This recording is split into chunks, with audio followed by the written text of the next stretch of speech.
Sanctus, Sanctus,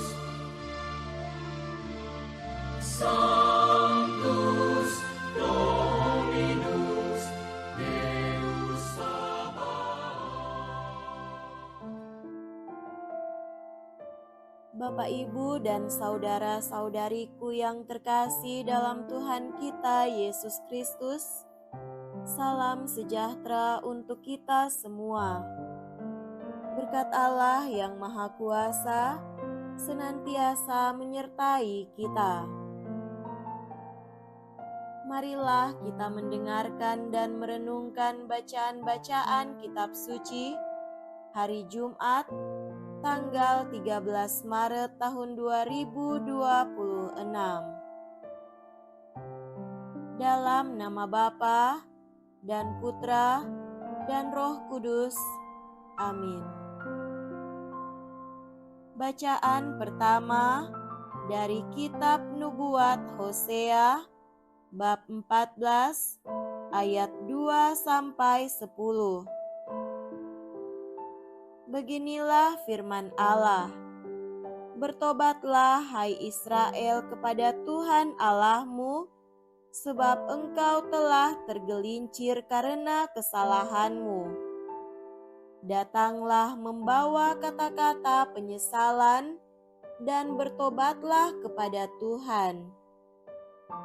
Berserulah kepadanya, ampunilah segala kesalahan, sehingga kami mendapat yang baik, maka kami akan mempersembahkan pengakuan kami. Asyur tidak dapat menyelamatkan kami. Kami tidak mau mengendarai kuda, dan kami tidak akan berkata lagi, "Ya Allah kami," kepada buatan tangan kami. Karena Engkau menyayangi anak yatim. Beginilah firman Tuhan. Aku akan memulihkan mereka dari penyelewengan. Aku akan mengasihi mereka dengan sukarela, sebab murkaku telah surut daripada mereka. Aku akan menjadi seperti embun bagi Israel, maka ia akan berbunga seperti bunga bakung dan akan menjulurkan akar-akarnya seperti pohon hawar. Ranting-rantingnya akan merambat, semaraknya akan seperti pohon zaitun, dan berbau harum seperti yang di Libanon. Mereka akan kembali dan diam dalam naunganku. Mereka akan tumbuh seperti gandum.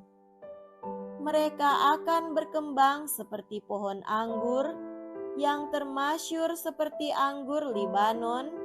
Efraim, apakah lagi sangkut pautku dengan berhala-berhala? Akulah yang menjawab dan memperhatikan engkau. Aku ini seperti pohon sanobar yang menghijau. Daripadaku engkau mendapat buah. Siapa yang bijaksana, biarlah ia memahami semuanya ini. Siapa yang budiman, biarlah ia mengetahuinya, sebab jalan-jalan Tuhan adalah lurus, dan orang benar menempuhnya, tapi pemberontak tergelincir di situ. Demikianlah sabda Tuhan. Syukur kepada Allah.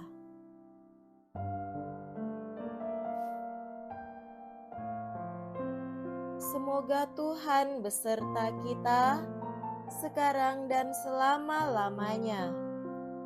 Inilah Injil suci menurut Santo Markus.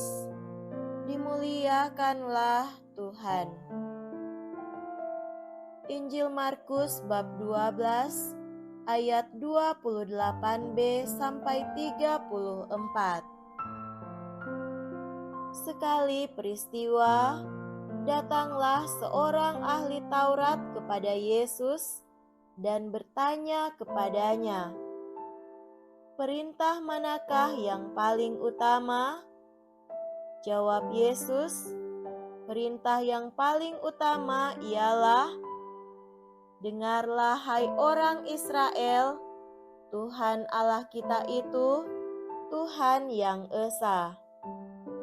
Kasihilah Tuhan Allahmu dengan segenap hati, dengan segenap jiwa, dengan segenap akal budi, dan dengan segenap kekuatanmu. Dan perintah yang kedua ialah, kasihilah sesamamu manusia seperti dirimu sendiri. Tidak ada perintah lain yang lebih utama daripada kedua perintah ini." Berkatalah ahli Taurat itu kepada Yesus, "Guru, tepat sekali apa yang kau katakan, bahwa Dia itu esa dan bahwa tidak ada Allah lain kecuali Dia.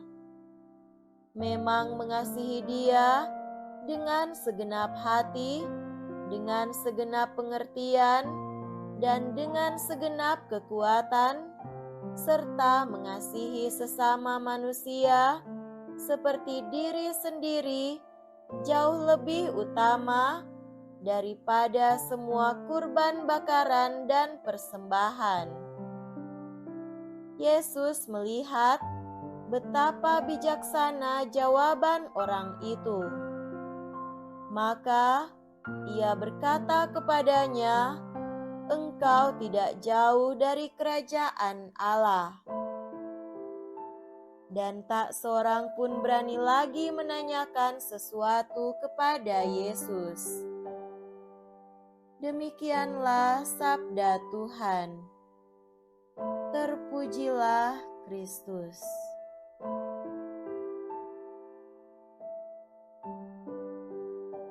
Saudara-saudariku yang terkasih dalam Tuhan kita Yesus Kristus, tema renungan kita pada hari ini adalah kasih adalah hukum dan panggilan sebagai umat Kristiani.